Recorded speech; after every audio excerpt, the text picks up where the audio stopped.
Dans une petite zone de turbulence, il incarne un jeune retraité complètement dépassé par le mariage de sa fille, l'homosexualité de son fils, l'adultère de sa femme et un cancer imaginaire.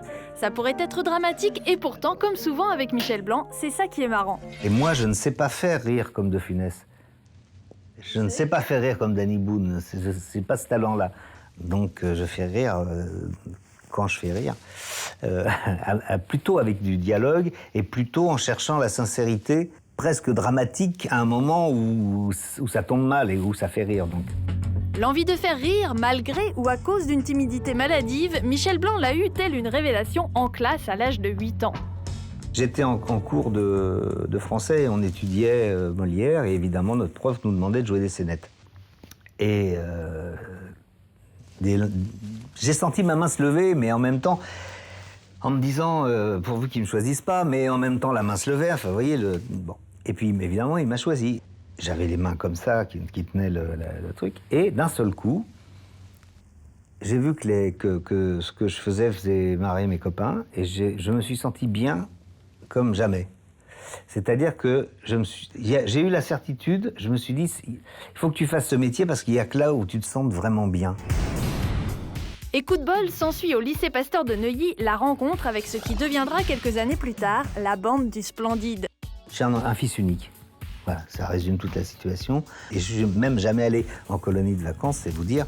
Donc le groupe est quelque chose qui m'est totalement extérieur, dans lequel je ne trouve pas mes marques. Mais comme j'adorais ces gens-là, et je les adore toujours, et que c'était mes plus proches amis, et qu'on riait beaucoup ensemble, la plupart du temps, ça se passait très bien, mais j'étais casse-couille. D'ailleurs, Marianne m'avait surnommé Napoléon, je crois, ou Bonaparte, je sais plus. Mais à l'écran, il apparaît plutôt comme le petit dragouilleur moustachu et malchanceux. En fait, ma moustache, elle vient d'une connerie. En me rasant, d'un seul coup, je me vois avec juste une moustache. Je me dis, j'ai vraiment une tête de con. Pour le personnage, c'est marrant, ça va faire rire mes potes. Et j'ai pris un bide énorme parce que ça les a pas du tout fait rire et ils m'ont dit, t'es plutôt mieux comme ça. Ce qui n'est pas très, très flatteur. Et j'ai dit, bon, je la garde. Donc je l'ai gardée pour le personnage.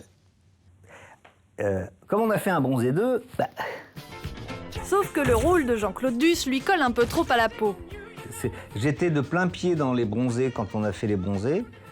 Et puis ensuite, vous savez, c'est comme on habite avec ses parents, chez ses parents, puis 10 ans après, on s'aperçoit qu'ils ont décoré l'appartement avec un goût de chiotte. Bon, là, c'était pas un goût de chiotte pour moi les bronzés, mais c'était, voilà, j'ai un regard différent sur le cinéma maintenant. Si on m'avait demandé de refaire les bronzés 10 ans après, alors là, j'aurais dit non et j'aurais paniqué. En me disant, ça veut dire que c'est un constat d'échec. Ça veut dire que j'ai pas réussi à évoluer et j'y retourne parce que j'ai pas le choix. Mais 30 ans après avoir eu un prix d'interprétation à Cannes, j'ai le choix, hein. Donc c'était par pur plaisir. En 1984, Marche à l'ombre, son premier film en tant que réalisateur, attire plus de 6 millions de spectateurs dans les salles. Un carton et puis rien. J'ai refusé beaucoup de choses, donc j'aurais pu gagner beaucoup d'argent après, et pendant 2 ans, ça n'a pas été ça. Et puis, voilà, il y a eu une bonne fée, une fée barbue, Blier, qui m'a téléphoné un jour en me disant, voilà, je t'envoie mon scénario. Et je lui dis, mais attends, c'était écrit pour Bernard Giraudot, parce que c'est pas un mystère, Bernard n'a pas voulu le faire, finalement. C'est écrit pour Giraudot, je ne peux pas remplacer Giraudot. C'est un jeune premier, moi pas, ça n'a rien à voir. Mais oui, mais justement, je trouve que ce n'est pas une bonne idée de remplacer quelqu'un par une équivalence qui ne serait pas tout à fait ça, etc. Il vaut mieux carrément changer de cap.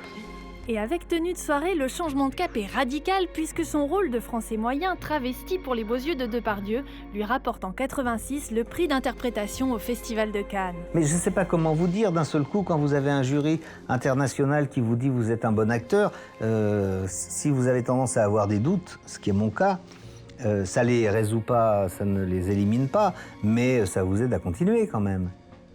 Vous vous dites, bon tiens, peut-être que quand même, j'ai bien fait de faire ce métier. Voilà. Et puis surtout, peut-être que quand même, j'ai bien fait de prendre ce tournant-là. La preuve encore lorsque Patrice Lecomte le choisit, lui, pour interpréter l'austère Monsieur Hir.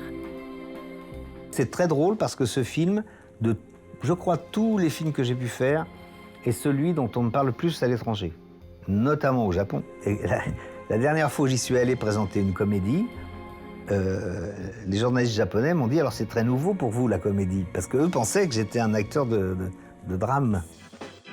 En 94, Grosse Fatigue lui apporte la reconnaissance en tant que réalisateur, confirmé par le succès d'Embrasser qui vous voudrez en 2001.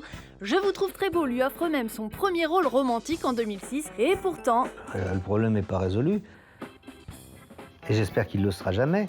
C'est que quand vous commencez à être posé dans la vie, vous n'êtes pas loin de devenir un vieux con, hein.